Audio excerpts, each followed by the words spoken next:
The moment we dropped out of faster-than-light travel, every alarm in the Velkorath home system went off at once. I knew because our signals team intercepted the cascade in real time. Planetary defense grids, orbital stations, deep space listening posts, civilian traffic control, all of it screaming the same thing. Something impossible had just appeared at the edge of their solar system. Something so massive it was pulling on their moons. I stood at my tactical station on the command bridge and watched the sensor displays light up with the gravitational disruption our arrival had caused. Tidal fluctuations on their inner planets, orbital wobbles on their asteroid mining platforms. A commercial freighter convoy near their fourth planet scattered like startled fish as their navigation systems went haywire. The Goliath was 3,474 kilometers in diameter, the exact width of Earth's moon, and when something that size translates into your star system at combat speed, physics itself announces it before you can even read the sensor data. My name is Lucia Vargas, Tactical Operations Officer, survivor of Meridian 4, and I had waited 8 years for this moment. Around me, the bridge hummed with controlled intensity. 200 officers at their stations, each one hand-picked from the most qualified personnel humanity had left. The air recyclers pushed a faint breeze across the deck, carrying the faint ozone smell that always accompanied the main power grid running at full capacity.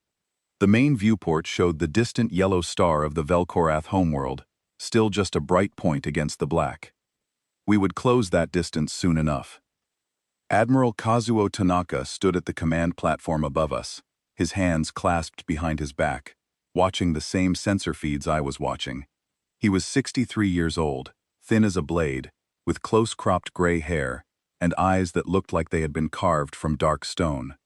He had not smiled once in the 8 years I had known him. He lost his entire extended family when the Velkorath glassed New Kyoto. 47 relatives. He kept a list of their names inside his uniform jacket, folded into a square no bigger than a playing card. I had seen him take it out once, late at night in the officers' mess, and read it silently before putting it back. His lips moved when he read, as if he was saying each name to make sure he had not forgotten. He never talked about it. None of us did. That was the thing about the Goliath. You didn't need to ask anyone why they were there. Everyone knew. Every person on this ship carried the same weight. Every person had a list, spoken or unspoken, of names that would never answer when called. 8 years ago, the Velkorath Ascendancy had burned 17 human colonies in a single coordinated strike. No warning, no declaration, no demands, no communication of any kind. Just white fire falling from orbit onto cities full of families, schools full of children, hospitals full of patients who never even knew what hit them. I was on Meridian 4 when it happened. I was a junior logistics officer stationed at the colony's small military outpost, managing supply chains for agricultural equipment. The most dangerous thing in my daily routine was a forklift with a bad steering column. I remember standing outside the supply depot during my afternoon break, eating a sandwich Laura had packed for me that morning. Laura was my wife. She taught mathematics at the colony school. She always drew a small heart on the napkin she wrapped around my lunch. I still had the last napkin she ever gave me. It was in my quarters aboard the Goliath, pressed flat inside a book she had been reading. The sky changed color at 14:37 local time. It went from blue to white in about 4 seconds. Not gradually, not like a sunrise, like someone had flipped a switch and replaced the atmosphere with burning light. The heat came next, a wall of it so intense that the moisture on my skin evaporated before I consciously registered the temperature change. Then the sound, a roar so deep and so vast that it did not come from any direction. It came from everywhere. The planet itself was screaming. I ran. I grabbed a corporal whose name I still cannot remember. A young man who had been standing near the depot entrance, staring at the sky with his mouth open, and I dragged him toward the evacuation shuttle bay. The ground shook under our feet. Buildings around us were catching fire, not from flames but from radiant heat. The air smelled like melting plastic and something else, something organic and terrible that I refused to identify then and refused to identify now. We made it to the shuttle bay. The pilot, a woman named Grace Young who had logged maybe 40 hours of atmospheric flight time, somehow got us off the ground and through the upper atmosphere before the main glassing beam reached our sector. We cleared the thermosphere, and I looked back down through the rear viewport and saw Meridian 4 dying. The surface was a sea of white light, and in that light, 11 million people were being turned into ash and memory. The evacuation pulled out 31,000. I did the math later. During the nights I could not sleep, which was most nights for the first 2 years. That is a survival rate of 0.28%, less than 3 in 1,000. Across all 17 colonies, the Vel'Korath killed 340 million human beings in 6 hours. They used orbital glassing arrays, weapons designed to superheat a planet's surface until the ground itself turns to glass. Silicate fusion, the scientists called it later. The technology was not subtle, and it was not quick. People on the ground had minutes to understand what was happening to them before the heat took them. Minutes to run, to scream, to hold their children and know that nothing they did would matter. The galactic community's response was exactly what you would expect from species that had spent millennia perfecting the art of looking away. The Dravuni sent a formal expression of regret through diplomatic channels. The Thesari Compact issued a statement calling for restraint on all sides, as if humanity had somehow been equally responsible for its own massacre. The Keth Assembly said nothing at all, which was at least honest in its indifference.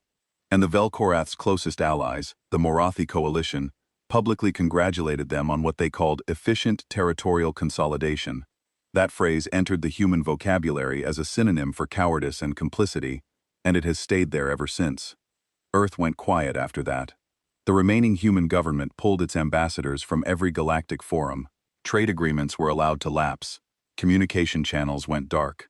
Surveillance probes that other species had placed near our system reported minimal activity. The other species assumed we were broken. A young, small civilization that had reached too far too fast and gotten slapped back down to its home planet to lick its wounds and accept its place in the food chain. They were half right. We were wounded. But we were not licking anything. We were building. Every nation on Earth dissolved its individual military and merged into a single unified command structure within 6 months of the glassing. Every corporation with manufacturing capacity was nationalized. Every mine, every refinery, every shipyard, every research university, every factory that made anything from circuit boards to hull plating, all of it was redirected toward a single project. The United Earth Council named it Goliath, and they gave it one mandate: build a weapon so overwhelming that the Vel'Korath and every other species in the galaxy would understand, in terms that could never be misinterpreted, that humanity was not prey. I was recruited into the project 3 years in. By then, the basic structure was already taking shape inside a hollowed-out asteroid in the Oort cloud, far from any prying sensors. The first time I walked through the interior construction zone, I stopped and stared for a full minute. I was standing on a gantry overlooking a cavity large enough to hold a small country. Construction drones moved through the space like fireflies, welding hull segments the size of city blocks into place. The sound was a constant deep hum that you felt in your teeth, your ribs, the soles of your feet. They built everything inside: weapons foundries that ran 24 hours a day, drone manufacturing plants that produced 10,000 units per week, hydroponic forests that would cycle oxygen for the crew, water reclamation systems that could purify and recycle every drop of moisture on the ship indefinitely, medical facilities equipped for everything from combat trauma to childbirth, training grounds where combat simulations ran continuously, and housing for 2.2 million crew members, each one a volunteer, each one carrying the same quiet fury that had brought me aboard. The Goliath was not just a warship. It was a civilization compressed into a sphere of metal and purpose, and now it had arrived at its destination. The sensor officer on my left, a quiet woman named Sophie Grant who had lost both parents on Callisto Station, turned to me and said the Vel'Korath home fleet was scrambling. I looked at her display and watched the icons appear. 100 warships, then 500, then 1,000. They kept coming, launching from orbital stations and planetary garrisons and deep space patrol routes, all converging on our position. By the time the formation stabilized, there were 4,000 Vel'Korath warships between us and their homeworld. 4,000 ships, the largest defensive mobilization in their history, according to our intelligence files. The combined firepower of their entire home sector, every patrol ship recalled, every reserve activated, every training vessel pressed into combat duty.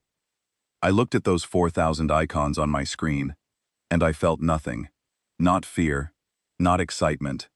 Just a cold, patient readiness that I had been carrying for 8 years. The same readiness I saw in every face on this bridge, in every corridor, in every compartment of this ship. 2.2 million people with the same look in their eyes. Admiral Tanaka watched the enemy fleet assemble, with the same flat expression he always wore. When the formation was complete, when 4,000 Vel'Korath warships hung in space like a wall of scaled metal and plasma cannons, he reached for the ship-wide address system. His voice carried through every corridor, every deck, every compartment of the Goliath. 2.2 million people heard him speak. "They burned our children," he said. "Our mothers, our future. Today, we answer." The bridge crew did not cheer. Nobody cheered. They turned to their stations and they began their work. Sophie fed me targeting data. I started assigning fire solutions. The Vel'Korath fleet was closing at combat speed, their formation tight and aggressive, thousands of plasma lances charging to full power. They had never fought anything like us. They had no frame of reference for what was coming. In their entire history of conquest, spanning thousands of years and dozens of subjugated species, they had never encountered a civilization that responded to genocide by building something like the Goliath. They thought this was going to be a battle. They were wrong. I locked in the first volley and waited for the Admiral's order. My hand was steady, my breathing was even, and somewhere deep inside the cold place where my grief lived, something that had been coiled tight for 8 years began to unwind. The Vel'Korath fleet opened fire, and the Goliath answered. The first Vel'Korath salvo hit our forward shields like rain hitting a mountain. I watched the impact data scroll across my display, and the numbers were almost insulting. Plasma lances, kinetic penetrators, nuclear-tipped torpedoes, 4,000 warships firing everything they had, in a coordinated alpha strike, designed to overwhelm any conventional defense grid. Our shield integrity dropped by 1.6%. The Goliath did not even shudder. I had spent years studying this moment in simulations, but the reality was different. In simulation, you understand the math. You know the shield generators draw power from 16 fusion cores, each one the size of a sports stadium. You know the armor plating is 40 meters thick in most sections, and 80 meters thick around critical infrastructure. You know the numbers say we can absorb this punishment indefinitely, but when 4,000 warships actually shoot at you, and your coffee mug does not even rattle on your console, that is when you understand the difference between a warship and a force of nature. Admiral Tanaka did not wait for a second volley. He gave me the order with a single nod. I executed the fire plan we had drilled 1,000 times. The Goliath's primary batteries were mass driver cannons built into the hull at 360-degree coverage. Each cannon was the length of a skyscraper, and each one accelerated a tungsten slug to 4% of light speed. At that velocity, a slug the size of a car carried enough kinetic energy to split a capital ship from bow to stern. I fired the first volley. 60 cannons, 60 targets. The slugs crossed the gap between us and the enemy fleet in less than 2 seconds. The Vel'Korath had good shields. They had the best shields in the galaxy, according to every intelligence assessment we had compiled over 8 years. Those shields held for approximately 1/10 of a second before the slugs punched through them like they were made of wet paper. 60 Vel'Korath warships became 60 expanding clouds of debris, hull fragments and frozen atmosphere, and bodies tumbling outward in silence. I fired the second volley before the first one's debris had finished spreading. 60 more ships gone, then 60 more.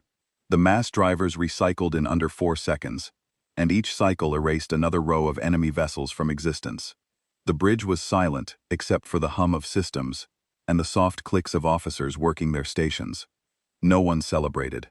No one spoke. This was not a celebration. This was an invoice being paid. Sophie updated the enemy count on the main display. 3,700, 3,400, 3,100. The numbers fell like a clock counting down. The Vel'Korath commander tried to adapt. I will give them that much credit. After the first 2 minutes of being systematically dismantled, their fleet broke formation, and scattered into smaller attack groups, trying to find angles where our batteries could not track them. They sent fast frigates on strafing runs along our hull, launched torpedo swarms aimed at our shield emitters, and deployed electronic warfare suites that tried to jam our targeting systems. These were sophisticated tactics, well-drilled and competently executed. Against a conventional warship, any one of them might have worked. Against the Goliath, they were rearranging chairs on a sinking ship. But they found one vulnerability, or rather, they created one, through sheer determination and tactical ingenuity. A group of about 300 ships coordinated a simultaneous strike on a single shield sector, concentrating their combined firepower on a point where two shield emitters overlapped. Their fire control officers had analyzed our shield geometry in real time and identified the seam between coverage zones. The combined plasma output of 300 capital ships punched through the overlap zone for just under a second. In that second, a dozen kinetic rounds hit the outer hull. The impact was the first time I felt the Goliath move, a deep shudder that ran through the deck plates, subtle but unmistakable, like standing on a bridge when a heavy truck passes. Damage reports flooded my secondary screen. Hull breach in sectors 47 through 51. Atmospheric containment compromised in 3 residential blocks. Fire suppression activated in a manufacturing wing. Emergency bulkheads sealed across a 2-kilometer section of the outer ring. Casualties, 142 dead, 68 wounded. I read those numbers, and I felt each one like a knife between the ribs. The crew of the Goliath were not just soldiers. They were refugees, survivors, orphans of the glassing, who had volunteered to crew a weapon built from their collective grief. Every single one of them had boarded this ship knowing they might die, and every single one of them had done it anyway, because some debts cannot be left unpaid. The 142 who just died had names and faces and stories and families they had already lost, and memories they carried, and jokes they told in the mess hall, and songs they sang in the showers, and favorite spots in the hydroponic forests, where they went to be alone with their thoughts. And now they were gone. I logged the casualties, adjusted the shield rotation to cover the damaged sector, and kept firing. Grief could wait. It always did. While the battle raged, I thought about the 5 years I spent inside the Goliath during its construction. I remembered walking through the interior for the first time after the habitation sections were completed. The designers had built parks inside the ship, actual parks with real grass and engineered trees and artificial sunlight that matched Earth's spectrum, so precisely your body produced vitamin D under it. At first, I thought it was sentimental nonsense, a waste of resources that could have gone into another weapons battery or another shield emitter. Then I spent 3 months living in a metal corridor, eating nutrient paste for every meal, breathing recycled air that tasted like tinfoil, and I understood. The trees were not a luxury. They were a promise. A reminder that we were fighting to preserve something green and alive, not just to destroy something that had hurt us. The hydroponic forests covered 60 square kilometers of interior surface area. They recycled carbon dioxide, produced oxygen, grew food supplements, and gave the crew somewhere to walk that did not feel like the inside of a machine. I used to run through the forest on deck 94 every morning before my shift. The trees were engineered to grow fast in artificial light, and by the time we launched, some of them were 15 meters tall. You could stand in the middle of that forest, close your eyes, feel the breeze from the air circulation system on your face, and almost believe you were on a real planet. Almost. Because real planets can be glassed. The construction itself had been an act of engineering that bordered on insanity. Hollowing out the asteroid for the shipyard took 2 years. Laying the structural skeleton took another year. Then came the armor plating, the power systems, the weapons, the life support, the communications arrays, the faster-than-light drive. That drive was the single most expensive piece of technology ever built by human hands. A unit so large it had its own dedicated fusion core just to power the containment fields. Every component was built with one enemy in mind. The armor was designed to withstand glassing array temperatures after we analyzed debris from the destroyed colonies. The shields were tuned to the specific plasma frequencies the Vel'Korath used. The mass drivers were calibrated to punch through Vel'Korath armor at the exact angle their hull plating was weakest. This ship was not a general-purpose warship. It was a specific answer to a specific atrocity. Back in the present, The battle had been raging for 12 minutes, and the Vel'Korath fleet was down to 1,900 ships. They were pulling back, trying to regroup, their formation discipline finally breaking as survival instinct overrode training. Our drone swarms were already in play. The Goliath carried 40 million autonomous combat drones in its launch bays. Each one was about the size of a motorcycle, armed with a plasma cutter and a proximity charge, and they operated in linked swarms of 10,000 units, with a hive intelligence that could adapt to enemy countermeasures in real time. I had deployed 200 swarms into the battle space, and they moved through the Vel'Korath formation like schools of predatory fish, slicing through hull plating, detonating against shield emitters, clogging engine intakes, swarming bridge viewports until the crew inside could see nothing but the bodies of machines pressed against their windows.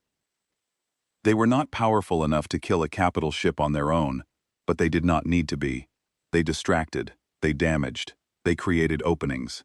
And while the Vel'Korath point defense crews were swatting at drones, the mass drivers kept firing. The Vel'Korath commander broadcast a message on an open channel. Our communications officer, Claire Dunham, played it on the bridge speakers. The translation was stiff but clear. The commander demanded that we withdraw immediately. He called our attack an act of unforgivable aggression against a sovereign power. He invoked 3 separate galactic treaties. He threatened consequences that would echo across civilized space. The bridge was silent for a moment after the translation finished. I glanced up at Admiral Tanaka.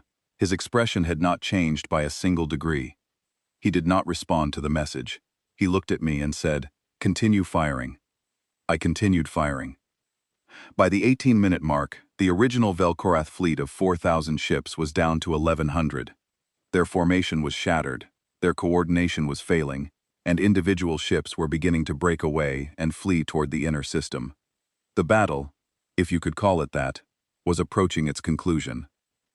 Then Sophie said something that froze the blood in my veins. New contacts. FTL signatures, bearing 180 relative, multiple arrivals. I spun my display to the rear arc. The sensor data populated in waves as the new fleet materialized out of faster-than-light travel behind us. 8,000 warships. I counted the icons 3 times, because the number did not seem real. 8,000, including a dozen dreadnought-class vessels, each one 3 kilometers long, bristling with weapons arrays that made their standard warships look like patrol boats. These were the largest ships the Vel'Korath had ever built. They had called in their reserves, not from the home system, from across their entire empire. Every frontier garrison, every patrol fleet, every ship that could make the jump. 12,000 ships now, counting the survivors in front of us. We were surrounded. I felt a spike of adrenaline, the first real fear I had experienced since we arrived. Then I looked at my instruments, ran the numbers, checked the shield status and ammunition reserves and power grid capacity, and the fear settled into something more manageable. The Goliath could handle 12,000 ships. It would hurt. It would cost lives. But the math still worked. Then Sophie spoke again, and this time her voice had an edge I had never heard before. "Commander Vargas, deep scan is picking up an energy buildup on the planet's surface. Massive. Consistent with..." She paused and swallowed hard. "Consistent with a glassing array. Class 7, they are charging a planetary-scale glassing weapon, and it is aimed directly at us." I stared at her display. She was right. On the surface of the Vel'Korath homeworld, a weapons installation the size of a city was powering up. The energy signature was unmistakable to anyone who had studied it. I had studied it every day for 5 years. A glassing array. The same type of weapon they had used to murder 340 million people. The same white fire that had turned Meridian 4 into a dead world of fused sand and ash. And they were pointing it at the Goliath. I looked up at Admiral Tanaka. For the first time in 8 years, I saw something move behind his eyes. Not fear, recognition. He knew this weapon. We all did. We had nightmares about it. We had built this entire ship around surviving it. He straightened his shoulders and said 4 words that changed the course of the battle. "Take us in closer." The Goliath surged forward, and I felt the acceleration in my gut. A deep pull that the inertial dampeners could not quite mask at full combat thrust. 3,474 kilometers of warship moving toward the Velkorath homeworld, at a speed that made the sensor officers on the planet below lose their minds. I could see the chaos in the intercepted communications. They were screaming about gravitational anomalies, tidal warnings, orbital destabilization. A moon-sized object was barreling toward their planet at military speed, and physics was rewriting itself around its path. Admiral Tanaka's plan was elegant in its brutality. The Goliath had mass, absurd, planetary-scale mass. At combat velocity, that mass translated into gravitational disruption that could wreck orbital infrastructure, shift tidal patterns, and make precision targeting impossible for a surface-based weapon. If we got close enough fast enough, the glassing array would not be able to lock onto us cleanly. The Velkorath would have to choose between firing early at reduced power, or waiting until we were so close that the gravitational interference made their targeting systems worthless. But getting close meant running a gauntlet. The 8,000 fresh warships behind us were closing fast, and they were undamaged, well-coordinated, and furious. These were not frontier patrol vessels crewed by reservists. These were the Velkorath Imperial Guard, the elite of their military, crews who had trained their entire lives for exactly this kind of engagement. The first salvos from the rear fleet hit our aft shields at the 14-second mark after they dropped out of FTL. Their fire was disciplined, concentrated, focused on specific shield sectors in rotating patterns, designed to prevent our emitters from cycling and recharging. I could see the tactical intelligence behind the patterns. Someone on the other side knew what they were doing. Our aft shields dropped to 80% within the first minute of sustained fire. That was faster than the original fleet had managed in 12 minutes. I split my attention between the forward engagement and the rear threat, assigning secondary batteries to the pursuing fleet, while keeping primary mass drivers focused on clearing our path to the planet. It was the most complex targeting solution I had ever managed in real time, and my hands moved across the controls with a precision that came from 5 years of drilling this exact scenario in simulation. The difference between simulation and reality was that in simulation, the sweat on my palms was not real, and the names on the casualty list did not belong to people I had shared meals with. Hull breaches multiplied along our stern sections. The damage reports scrolled faster than I could read them individually, so I switched to the summary feed. Sectors 200 through 240 compromised. Atmospheric containment failing in the aft industrial ring. Drone Bay 7 destroyed. Drone Bay 11, operating at 60% capacity. The ship's medical system reported wounded, arriving at triage stations faster than the surgical teams could process them. Casualty figures climbing in steady, terrible increments. I sealed off the damaged sections and rerouted power from non-essential systems to reinforce the aft shields. The Goliath's damage control teams were already moving. Thousands of engineers in vacuum-rated suits, welding emergency patches over hull breaches while the ship shook around them. These were people working in corridors open to space, held in place by magnetic boots, breathing recycled air from portable tanks, repairing a ship that was being shot at from every direction. I had met some of them during construction. They were welders and pipe fitters and electricians from Earth who had traded their civilian careers for a berth on a warship because someone they loved was a name on a granite wall in Switzerland. They were not soldiers. They were builders who had decided to ride their creation into battle. The 12 dreadnoughts in the rear fleet were the critical threat. Each one carried plasma lance arrays powerful enough to stress our shields independently, and 12 of them firing in concert were creating a sustained thermal load that was pushing our aft emitters toward overload thresholds. I pulled up their positions on the tactical display and fed targeting solutions to our aft mass driver batteries. The dreadnoughts were tough. Their shields held against the first slug each, absorbing the kinetic impact in a flare of energy that briefly made each dreadnought look like a small star. That was a first. No Velkorath ship had survived the first round until now. I fired a second round at each target. This time 9 of the 12 broke apart, their shields collapsing under the accumulated damage, and the tungsten slugs tearing through their hulls with enough force to exit through the far side. The remaining 3 pulled back to longer range, their captains apparently smart enough to recognize that closing distance with the Goliath was suicide. The pressure on our aft shields eased slightly, buying our emitters time to cycle and recharge. We were eating distance to the homeworld. 100 million kilometers. 80, 60. The glassing array on the surface was still charging, its energy signature growing brighter on our sensors, like a star being born underground. Sophie pulled up a threat analysis on the array. Class 7 glassing weapon. Maximum output capable of sterilizing a continental landmass. Charging time at full power, 11 minutes. Current charge level, 42%. Time to firing threshold, approximately 6 minutes. 6 minutes, that was our window. Get close enough to disrupt their targeting before they reached full charge, or absorb a hit from the same weapon that had killed everyone I had ever loved. I pushed that thought down, way down, into the cold place where everything useful lived, and everything painful was locked behind a door I never opened during working hours. But the thought pushed back. I could not stop my mind from going to the memorial wall. They built it into a cliff face in the Swiss Alps, an entire vertical surface of mountain granite, carved with the names of every human killed in the glassing. 340 million names.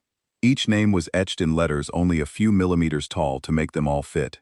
The wall was 2 kilometers long and 500 meters high. I visited it before we launched.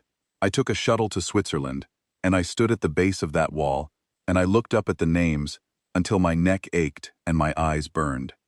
I found my mother's name, Elena Vargas, Section 47, row 12,006. Next to her, my 2 younger brothers, Marco and Diego. They were 14 and 11 when the sky turned white. Diego had wanted to be a marine biologist. Marco was learning to play guitar. Next to them, my wife, Laura Vargas. She was a teacher at the Colony School on Meridian 4. She taught mathematics to children who would never grow up. She drew hearts on napkins and packed my lunches and argued with me about politics, and laughed at jokes that were not funny, and sang off-key in the shower every morning, and she was gone. She was a name on a wall. I stood at that wall for 3 hours. When I left, I did not cry. I had finished crying 2 years earlier. What I felt instead was a resolve so deep it had replaced the structure of my bones. I would stand on the bridge of the Goliath, and I would watch the Velkorath learn what it cost to make humanity feel that kind of pain. 40 million kilometers to the homeworld. Glassing array at 71% charge. 3 minutes to firing threshold. The Goliath's gravity well was already reaching the planet. Tidal effects were measurable across the planet's oceans. Coastal cities on the near hemisphere were experiencing water level fluctuations. Orbital stations were adjusting their positions to compensate for the gravitational pull, burning attitude thrusters at rates that would exhaust their fuel reserves within hours. The glassing array, mounted on the planet's surface in a hardened installation the size of a major city, was starting to experience targeting drift as the continental plate beneath it flexed under gravitational stress. Admiral Tanaka ordered the deployment of the gravity well projectors. These were weapons unique to the Goliath, experimental technology that had never been tested against a real enemy. Devices that could focus and amplify our ship's natural gravitational field into concentrated beams, creating localized gravity anomalies that nothing in conventional physics could defend against. A shield can stop energy. Armor can stop kinetic impacts. Nothing stops gravity. I targeted the densest cluster of enemy ships in our forward path and fired 3 projectors simultaneously. The effect was immediate and terrible. Space itself seemed to ripple around the targeted area, like the surface of a pond when a stone drops into it. 12 Velkorath cruisers in tight formation were pulled together by a gravitational force equivalent to a small star. Their shields, designed to stop energy weapons and kinetic impacts, had no defense against the fundamental force of nature that held galaxies together. The ships collapsed inward, crushing into each other, their hulls folding and twisting like aluminum cans in a compactor, until the 12 vessels were compressed into a single mass of mangled metal no larger than a single ship had been moments before. I swept the projectors across the enemy formation and watched ships die in ways that no weapon had ever killed ships before.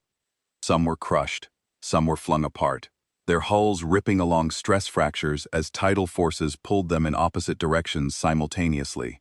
Some were simply hurled out of the battle space, at velocities that would carry them out of the star system entirely, tumbling end over end into the void, with their crews screaming into radios that no one would answer.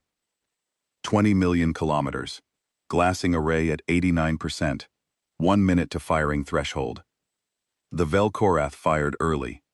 The array discharged at 89% power, below its optimal output, but still carrying enough energy to glass a continent. The beam was visible on our sensors as a column of white plasma energy rising from the planet's surface, punching through the atmosphere, crossing the gap between us at light speed. I saw it on my display for exactly 1 frame before it hit. The impact struck the Goliath directly on the forward shields. For 3 seconds, I thought we were finished. The shield display went white. Every warning alarm on the bridge activated simultaneously, a cacophony of sirens and automated warnings that blurred into a single wall of sound. The temperature on the bridge spiked by 10 degrees in an instant as thermal radiation bled through the shield and hull. The overhead lights flickered, died, and switched to emergency red. I heard structural groaning from deep inside the ship, the sound of metal expanding under heat stress, a low grinding moan that resonated through the hull like the voice of a dying giant. It was a sound I had heard once before, on the worst day of my life, when Meridian 4 screamed. The outer hull temperature in the impact zone reached 4,000 degrees. Armor plating designed to withstand atmospheric re-entry melted and ran like candle wax. 3 outer hull sections in the forward arc were vaporized entirely, their atmospheres flashing to superheated gas that killed everyone inside before the emergency bulkheads could seal. 812 crew died in those 3 seconds. Their names would be added to a wall when this was over. But the Goliath held. The armor held because we had built it to hold against exactly this weapon. We had studied every glassing site. We had analyzed every fragment of melted colony architecture, measured the thermal output and energy density and wavelength of the Vel'Korath's fire. We had tested sample materials in laboratories that recreated glassing conditions at scale, and we had built our armor to take it. Not indefinitely, not without cost, but long enough. The beam lasted 9 seconds at partial charge. When it cut off, the Goliath was scarred, bleeding atmosphere from a dozen breaches, glowing cherry red across 30 kilometers of forward hull. But we were still there, still moving, still closing. I looked at my displays through the red emergency lighting, and I saw something I will never forget. The Vel'Korath fleet had stopped firing. All of them. Every ship in both fleets, the survivors in front and the Imperial Guard behind, had gone silent. Weapons cold, engines at station keeping. They were watching. They had just fired their greatest weapon, the weapon that had erased 17 worlds, the weapon that made the galaxy afraid to look at them sideways, the weapon that was supposed to end any argument before it started. And it had not been enough. I imagined what that moment felt like on the other side. The cold realization spreading through their command structure like ice water through veins. The understanding that the thing bearing down on their homeworld was not going to stop, could not be stopped, had been specifically designed to survive the worst they could do and keep coming. Sophie broke the silence on the bridge. Her voice was raw but steady. Glassing array, cycling for recharge. Estimated time to second discharge, 14 minutes. We will be in close orbit in 3 minutes. We would be in orbit around the Vel'Korath homeworld in 3 minutes. Close enough to see their cities. Close enough to touch them. The galactic community was watching. Long-range sensor relays from a dozen species were tracking this battle in real time, broadcasting it across civilized space. Governments were watching. Militaries were watching. Civilians were watching on public broadcasts that cut into regular programming across 100 worlds. The Dravuni Collective, who had secretly helped us smuggle construction materials for the Goliath through their trade networks, sent a single coded transmission on a frequency only we could receive. It was one word, repeated 3 times. Finish it. Finish it. Finish it. Admiral Tanaka read the message and said nothing. He turned to the main viewport and watched the Vel'Korath homeworld grow from a point of light to a marble to a world. I could see continents now, oceans, the sparkling web of city lights on the night side, mountain ranges, river deltas, cloud formations swirling over blue-green seas. It was a beautiful world, a living world, a world full of people. He opened a broadcast channel. All frequencies, every species with a receiver would hear this. The Vel'Korath, the Dravuni, the Thesari, the Keth. Every civilization that had watched 340 million humans die, and said nothing. You glassed 17 worlds, he said. His voice was flat and calm, the voice of a man who had rehearsed this moment in his mind 10,000 times. You murdered 340 million of our people. We could do the same to you right now. The silence that followed was the loudest thing I had ever heard. But we will not, he said, because that is the difference between us. He turned to me. Commander Vargas, military targets only, surgical precision. If a single civilian structure takes damage, I will know why. I nodded and began targeting. Spaceports, weapons factories, fleet construction yards, military command bunkers, orbital defense platforms, ammunition depots, communications relays. I tagged each one, verified its classification against our intelligence database, confirmed no civilian structures within the blast radius, and fired. The mass drivers spoke, and Velkorath military infrastructure began to disappear. It should have ended there. A clean, precise dismantling of a war machine that had committed genocide. But the Velkorath High Command was not interested in clean endings. As our first precision strikes hit their military targets, the Velkorath Supreme Commander activated a contingency protocol.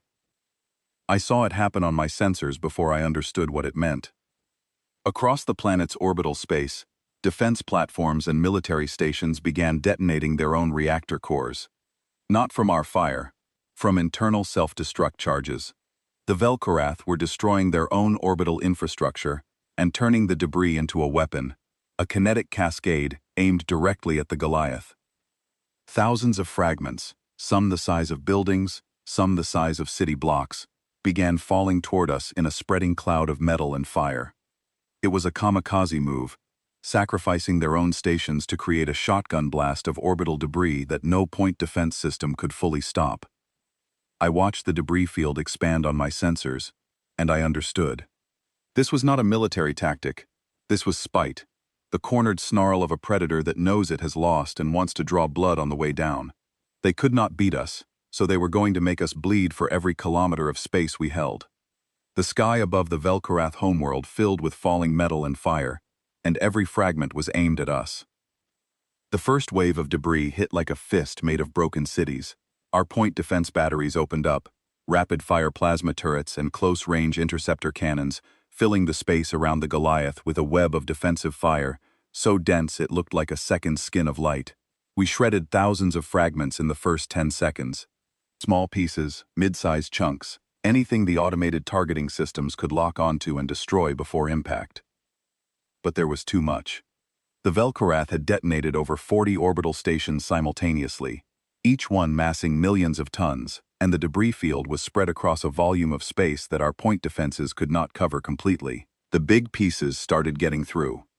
The first major impact was a section of reactor housing from a military station, roughly the size of a 4-story building, tumbling end over end at 3 kilometers per second. It hit our upper hull amidships, and the sound was like a god knocking on a door. The deck lurched under my feet hard enough to throw an unsecured datapad off my console. Damage reports cascaded across my screen. Hull breach in sectors 160 through 164. Structural deformation in the surrounding framework. 14 crew dead in the impact zone. The second impact was worse. A section of docking arm, long and narrow like a metal javelin, punched through a weakened shield sector and drove itself into the hull like a nail into wood. It penetrated 60 meters deep before the surrounding armor stopped it. The penetration ruptured a coolant main, and the resulting chemical spray killed 23 engineers who were working on repairs from the earlier battle damage. They had been fixing the ship when the ship broke around them again. The impacts kept coming. Every few seconds, another piece of debris found its way through our defenses and struck the hull. The Goliath shuddered and groaned with each hit. Warning lights flashed in sections I had never seen activate in 5 years of drills. I was running damage control coordination with one hand and fire control with the other, splitting my attention between killing Velkorath warships that were using the debris field as cover for attack runs, and keeping the Goliath from taking a hit that compromised something truly critical, like a fusion core or the FTL drive. Then the bridge took a hit. I did not hear it so much as feel it. A deep concussive impact from somewhere above and to the left, followed by the unmistakable shriek of metal tearing. The ceiling of the bridge buckled inward by about a meter. Consoles sparked. Two officers were thrown from their seats. The main viewport cracked, a spiderweb of fractures spreading across the reinforced glass, before the emergency blast shutters slammed down and sealed it. Bridge integrity compromised. The ship's automated system announced in a voice that was almost offensively calm. Recommend evacuation to secondary command center. Admiral Tanaka looked at the buckled ceiling, then at me. Secondary bridge, now. All command staff. We moved. Not running, because you do not run on a warship no matter what is happening. You walk quickly and with purpose. I grabbed my portable tactical terminal, unplugged from my station, and followed the Admiral and the bridge crew down the central corridor toward the secondary command center, which was buried 200 meters deeper inside the ship, behind enough armor to survive a direct nuclear strike. The corridors were controlled chaos. Damage control teams moved in both directions, hauling equipment, sealing doors, rerouting power conduits. Medical teams carried wounded on stretchers. The air smelled like ozone and burnt insulation, and something sharper underneath, the acrid tang of vaporized metal. Every face I passed was focused, determined, and angry. Not panicked, angry. We reached the secondary bridge in 4 minutes. It was smaller than the primary, more cramped, the ceiling lower and the stations closer together, but it had full tactical capability. I plugged into my new station and re-established my connection to the weapons grid. The Goliath was still firing, still fighting, still absorbing debris hits. The automated systems had maintained fire control during our transition, and the mass drivers had continued their precision strikes on planetary military targets without interruption. But the debris field was not the only problem anymore. Sophie, who had relocated with us, flagged a new threat on the sensors. Velkorath boarding pods. Hundreds of them, launching from surviving warships in the debris shadow, using the chaos of the kinetic bombardment as cover to approach the Goliath's damaged hull sections. Each pod carried 20 Velkorath shock troops in powered armor. They were breaching through the hull wounds the debris had created, bypassing our armor through holes that already existed. For the first time in this battle, the war was going to be fought face to face. The internal defense alert went out across the ship. Marine companies mobilized from their barracks. Security teams sealed critical junctions. Civilian crew, the engineers and technicians and support staff who kept the Goliath running, grabbed weapons from emergency lockers and prepared to defend their sections. Every crew member had received close-quarters combat training during the 5 years of preparation. Everyone on this ship could fight. Everyone on this ship was willing to. The boarders were breaching in Section 190, which was 3 corridors away from the secondary bridge, and the Marine response team for that section had been killed during the earlier hull breach. There was nobody between the Velkorath boarding party and our command center, except the officers in this room and the 6 Marines who had escorted us from the primary bridge. Admiral Tanaka looked at the internal sensor display showing the boarding party's location. He looked at me. Commander Vargas, hold that corridor. I took the Marines and we went. The Velkorath in person were nothing like the intelligence briefings had prepared me for. The briefings described them as bipedal reptilians averaging 8 feet in height with 4 arms, and dense scaled skin capable of deflecting small-caliber projectiles. That was technically accurate. The same way describing a hurricane as moving air is technically accurate. It missed the essential quality of the thing. We met them at the junction of corridors 94 and 97. They came around the corner in a wedge formation, 8 of them, and the first thing I registered was the speed. They moved faster than anything that size should be able to move, their 4 arms working in coordinated patterns that made their upper bodies seem to flow rather than walk. The second thing I registered was the sound they made, a deep, clicking vocalization that resonated in my chest like a second heartbeat. The third thing was their eyes, vertical pupils and amber irises, locked onto us with a predatory focus that was not angry or desperate or afraid.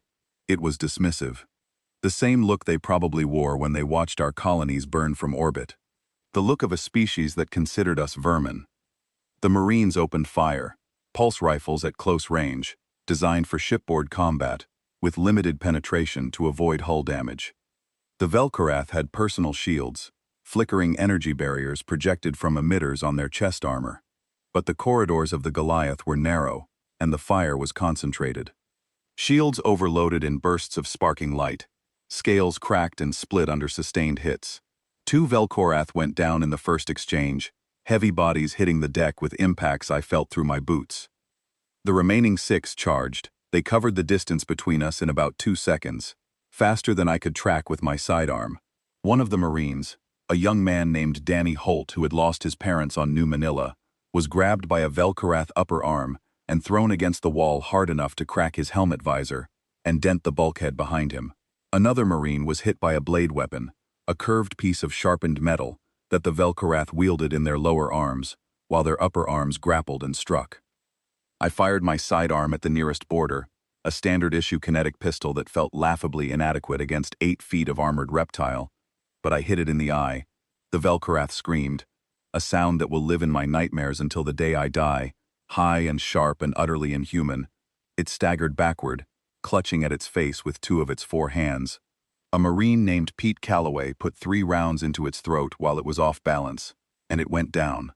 The fight lasted less than 90 seconds. It felt like 90 hours.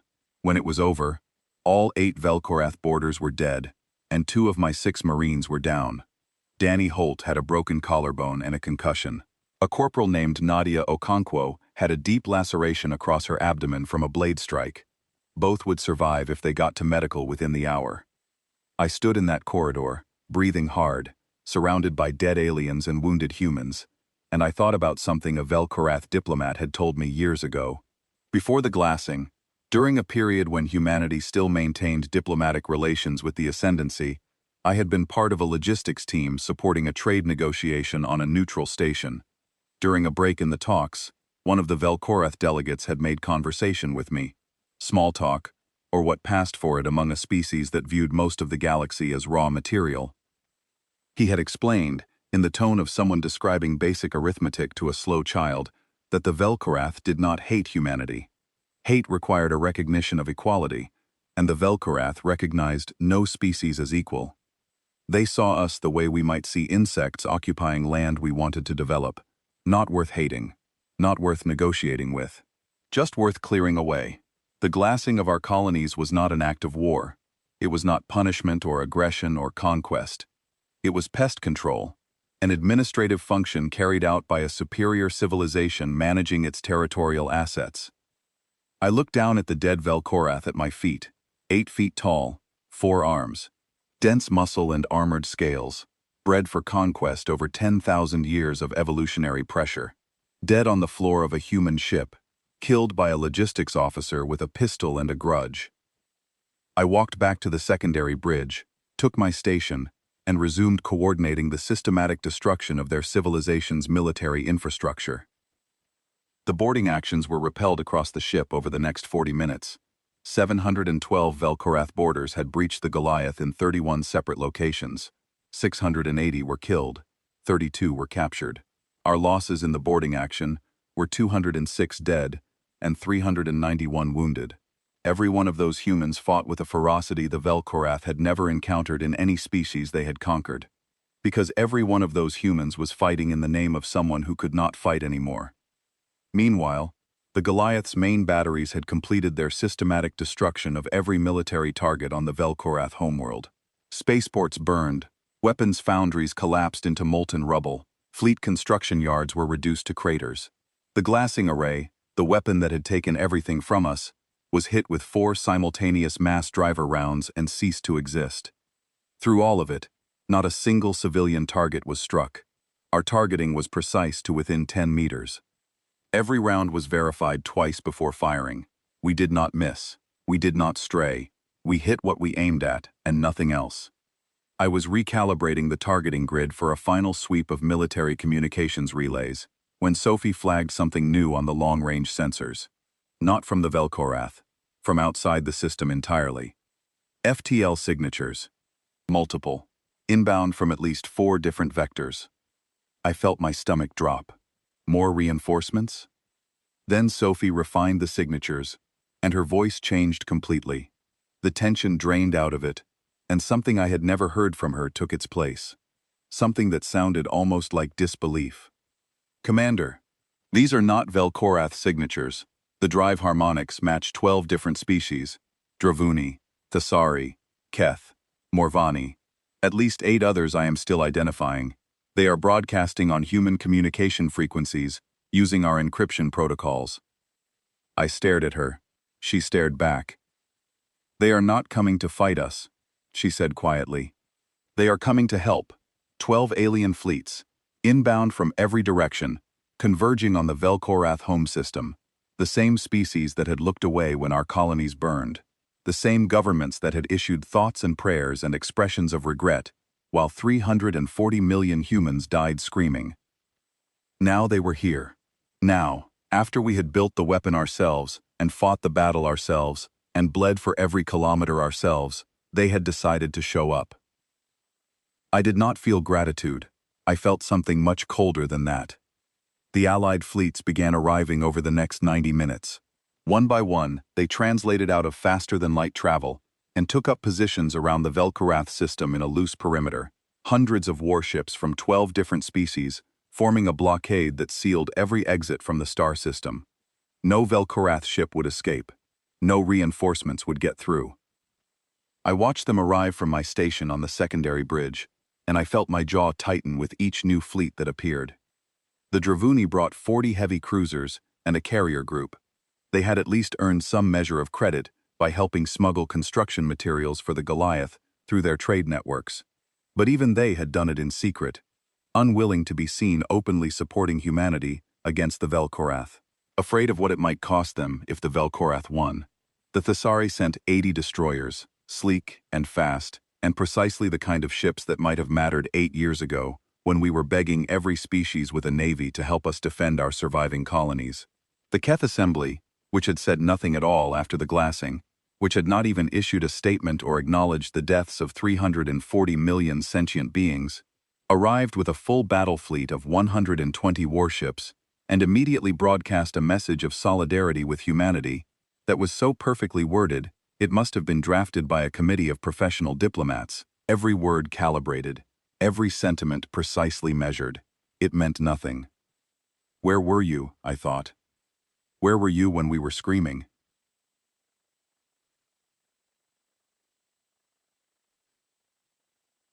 I was not the only one thinking it. I could see it in the faces of every officer on the secondary bridge.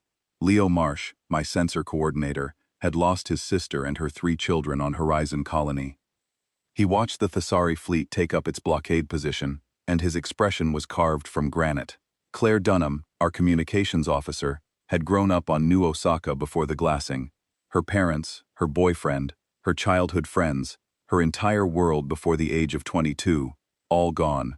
She relayed the incoming solidarity messages from the Allied fleets with professional precision and absolutely zero warmth. She forwarded them to the Admiral's display the way you might forward spam mail, technically required to process it, personally indifferent to its contents. Admiral Tanaka acknowledged each arriving fleet with a brief, formal response. He thanked them for their presence. He did not thank them for their timing. The distinction was noticed by everyone on every side. But the Allied presence served a strategic purpose that I could not ignore, no matter how I felt about their motives. The blockade sealed the system. The 2,000 surviving Velkorath Imperial Guard ships, which had withdrawn to the far side of the system, were now trapped between the Goliath and 12 alien fleets. No escape. No reinforcement. No options. The Allied fleets would not need to fire a single shot. Their mere presence made the Velkorath military situation mathematically hopeless. And even the most aggressive Velkorath commander could read mathematics. The Velkorath were finished. Their home fleet was debris. Their orbital infrastructure was rubble. Their military installations on the ground were craters. The glassing array was atoms. The Imperial Guard fleet was bottled up and outnumbered. Their civilization was intact, but their ability to project force had been amputated in less than a day.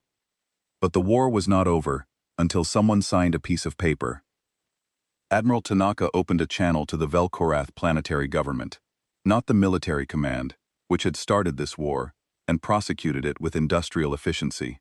The civilian government, which had been sidelined and marginalized by the military caste for decades, reduced to a rubber stamp for decisions made by generals who viewed governance as an inconvenience. He offered terms.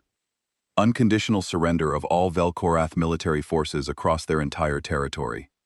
Complete and permanent disarmament, with verification inspections conducted by a joint human and allied oversight committee, with unlimited access to any facility, any installation, any system. Reparations for the 17 destroyed colonies, to be paid in materials, technology, and labor over a period of 50 years, the cost calculated by an independent economic commission.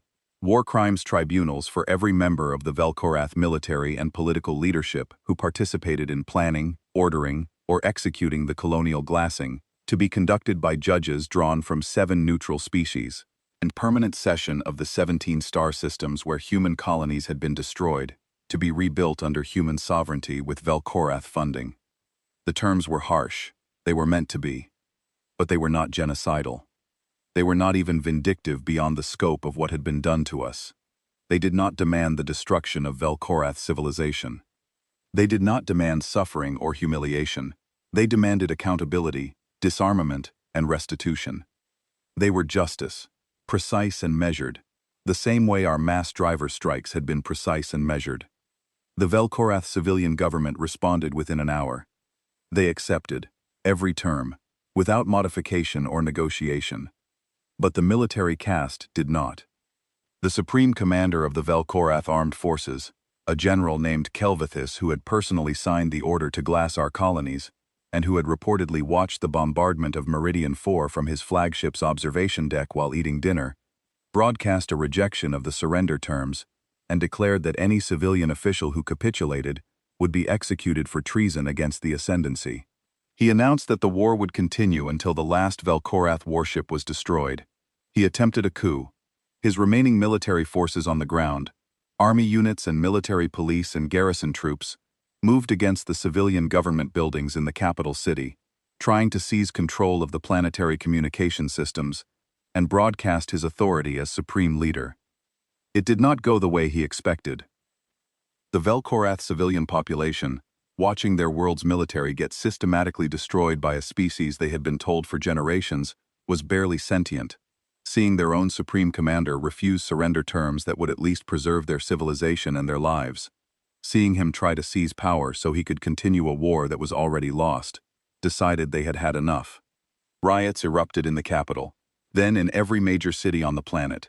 Civilians surrounded military installations, blocked armored vehicles with their bodies, stormed communication centers, and broadcast the civilian government's acceptance of the surrender terms on every channel. The Vel'Korath people were not rebelling out of love for humanity. They were rebelling because they understood, with the clarity that comes from watching a moon-sized warship dismantle your entire military in less than a day, that their leadership had led them to the edge of extinction and was now trying to push them over it. General Kelvathus held out for 6 hours. His forces fired on civilian crowds twice, killing hundreds of their own people, before his own officers began refusing orders. Junior commanders, career soldiers who had followed the chain of command their entire lives, looked at what they were being asked to do and said no. By the 7th hour, his personal guard had turned on him. They dragged him to the civilian government headquarters and deposited him at the feet of the planetary governor, bound in restraints and silent. The surrender was signed aboard the Vel'Korath capital station in orbit. I was part of the human delegation. Admiral Tanaka led. I stood behind him, and to his left, in full dress uniform, carrying a sidearm I had no intention of using, but felt better having on my hip. Walking through the Vel'Korath station was surreal. The corridors were tall and wide, built for a species that averaged 8 feet in height, making me feel like a child in an adult's house. The lighting was warm and amber, tuned to their visual spectrum. Everything smelled faintly of something metallic and sharp, like copper left in the sun. And in every face I saw, every Vel'Korath we passed in those corridors, civilian workers and station crew and administrative staff, there was fear. Raw, visible, undisguised fear. They pressed against the walls as we walked past. They lowered their eyes. Some of them trembled. They were afraid of us, humans. The species they had called vermin. The pests they had tried to exterminate with orbital fire. They were looking at us the way prey looks at a predator, and for the first time in the history of their species, they were the ones doing the looking. I thought about how that should feel. For 8 years I had imagined this moment. Standing among the Vel'Korath, seeing them understand what they had done, watching their arrogance crumble into the same helpless terror they had inflicted on 340 million human beings. I had expected satisfaction, maybe triumph.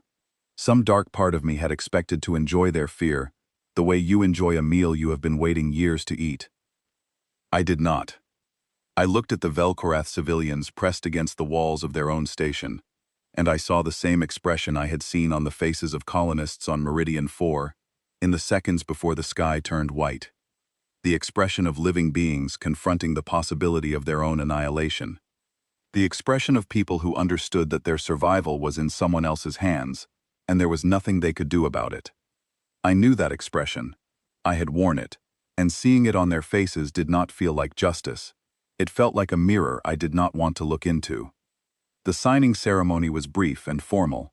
The Vel'Korath planetary governor, a civilian administrator named Reshkai who had opposed the military caste's expansion policies for years and had been ignored and marginalized for her opposition, pressed her clawprint into the surrender document and spoke a single sentence that the translator rendered as, "Let this be the last document signed in the name of conquest." Admiral Tanaka signed for humanity. He used a pen, not a datapad, a physical pen on physical paper, because some moments deserve the weight of old traditions. His hand was steady, his face was unreadable. When he finished signing, he looked at Reshkai across the table and said, "We will hold you to every word, and you will hold us to ours." The war was over. From the Goliath's arrival in the Vel'Korath system to the signing of the surrender, the total elapsed time was 11 hours and 14 minutes. Military historians across the galaxy would later call it the shortest and most decisive interstellar conflict in recorded galactic history. 11 hours to dismantle an empire that had terrorized the galaxy for centuries. But it did not feel short. 11 hours. 2,307 human lives lost aboard the Goliath. 40 million drones expended. 30% of the ship's hull compromised to some degree. A number of dead that was tiny compared to 340 million, and infinite to the people who loved them. In the days that followed, the terms of the surrender were implemented with methodical precision.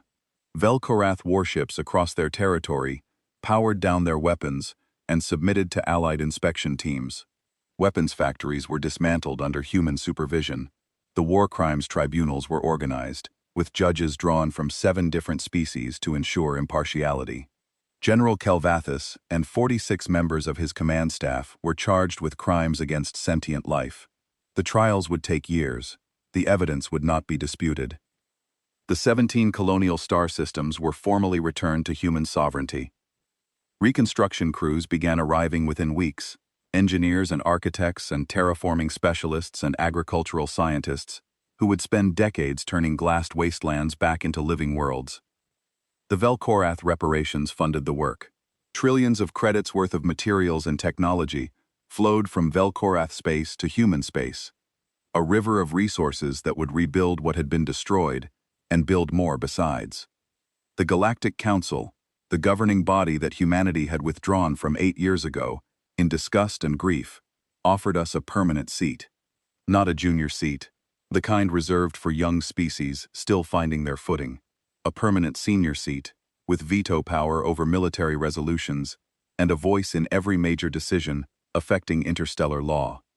The first such seat ever granted to a species that had been part of the galactic community for less than a century. Humanity accepted. The ambassador who took the seat was a woman named Sophia Reyes. She had been born on Elysium Colony, one of the 17 that burned. She had been off-world visiting family on Earth when the glassing happened. She returned to find her colony a plain of glass and ash, her home a smooth, dark mirror, stretching from horizon to horizon. When she took her seat at the Galactic Council for the first time, she did not smile. She looked around the chamber at the representatives of species who had watched her world die, and she said, "We are here now. We will not leave again, and you will never look away again." Nobody in the chamber spoke for a long time after that. 1 week after the surrender, I requested personal leave. Admiral Tanaka granted it without question, and without asking where I was going. He knew. I took a shuttle from the Goliath to the fleet tender that was handling personnel transport, and from there, I caught a military courier to the Meridian system. The journey took 3 days. I spent most of it sitting in my bunk staring at the bulkhead, holding the napkin Laura had packed with my last lunch, the one with the small heart drawn on it in blue ink. Meridian 4 was not what I expected. I had prepared myself for devastation, for a dead world of glass and silence and nothing else. What I found was different. The glassing had been total, yes. The surface was a plane of fused silicate, smooth and dark and reflective, stretching from horizon to horizon like a black mirror. When I walked on it, I could see my own reflection looking up at me from below my boots, distorted and dark. But life was already finding its way back. Reconstruction teams had established a base camp on the southern continent. Atmospheric processors were running, massive machines the size of warehouse complexes, that sucked in the toxic residue from the glassing and scrubbed it clean and pumped breathable air back out. And in a few small patches near the base camp, where the soil remediation teams had been working for months, importing clean earth and beneficial bacteria and carefully calibrated nutrients, I saw green. Tiny green shoots pushing up through imported topsoil, the first plants to grow on Meridian 4 in 8 years. I walked to the coordinates where our family home had been. The navigation computer in my environment suit put me within 3 meters of the spot. There was nothing there.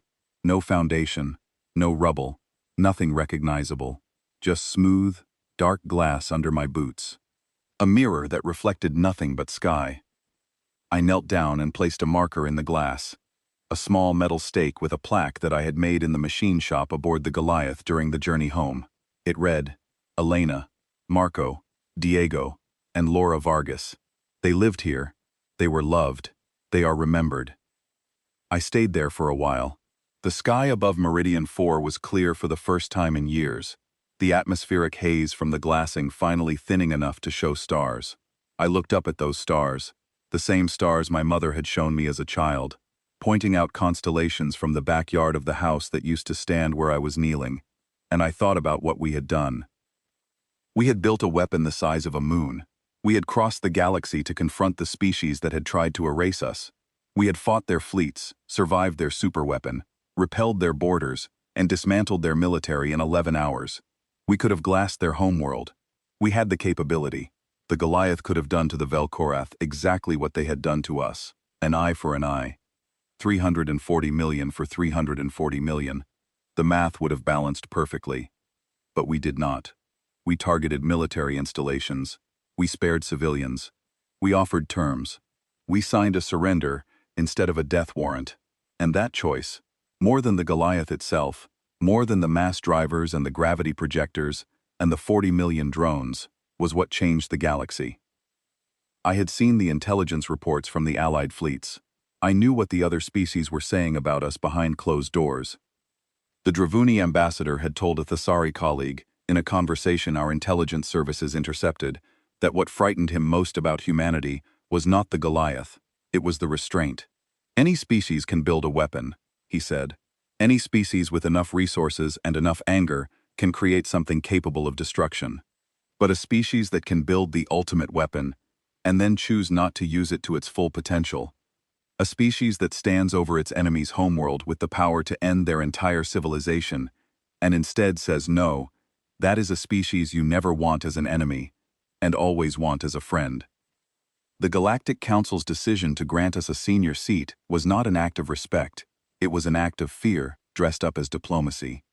They had watched humanity absorb the worst atrocity in modern galactic history, disappear for 8 years, and return with a weapon that could crack worlds. Then they watched us choose mercy, when total destruction would have been easier, faster, and in many ways more satisfying. That combination, the capability to annihilate and the discipline not to, was something no other species in the galaxy had ever demonstrated at that scale. They were not honoring us. They were making absolutely certain we stayed at the table where they could see us, where they could watch our hands, where they could remind themselves every single day that the species sitting across from them had chosen peace when war was already won. I understood that. I accepted it. Let them fear us. Let them respect us. Let them never again make the mistake of thinking humanity could be burned into submission and forgotten. I stood up from the marker and looked across the glassed plain of Meridian 4. In the distance, the green patches near the base camp caught the light. New growth, new life. A world that had been murdered slowly, stubbornly, impossibly coming back to life. Like us. The Goliath was already preparing for its journey home when I returned. The ship was battered, scarred, leaking atmosphere from 100 patched hull breaches, its once pristine hull, now a patchwork of emergency repairs and melted armor, and improvised plating. 2,307 of its crew would not be making the trip. Their names were already being etched into a memorial wall in the ship's central park, beneath the trees that had grown tall in artificial light, in the green heart of the greatest weapon ever built. I took my station on the repaired primary bridge. Sophie was at her sensors. Leo was at his post. Claire was at communications. Pete Calloway was standing guard at the bridge entrance with a bandage on his neck and a look in his eyes that said he would stand that post until someone physically removed him. Admiral Tanaka stood at the command platform, his hands clasped behind his back, looking out through the replaced viewport at the stars. We had done what we came to do. The debt was paid. Not in blood for blood, not in glassing for glassing.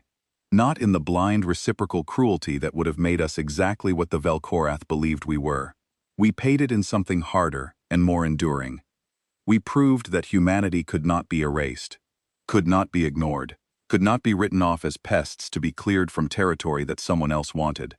We proved it, with steel and fire and 8 years of cold, patient, unrelenting determination. And then we proved something else.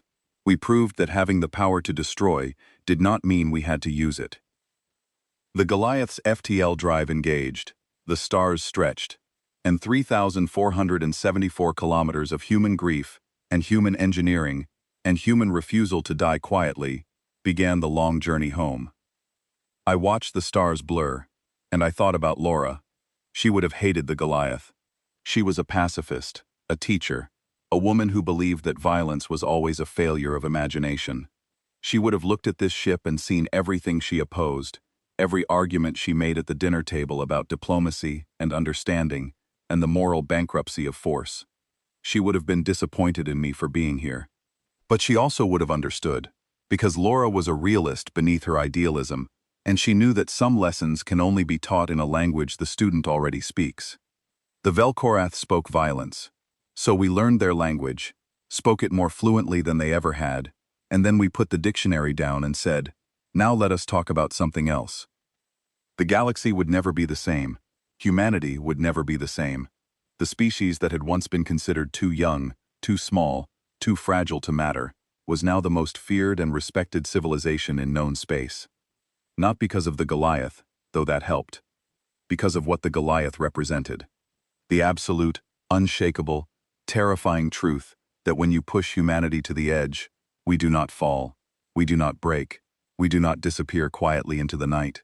We build, we fight, we survive, and when the fight is over, we extend a hand instead of a fist. They thought glassing our colonies would erase us. Instead, it forged us.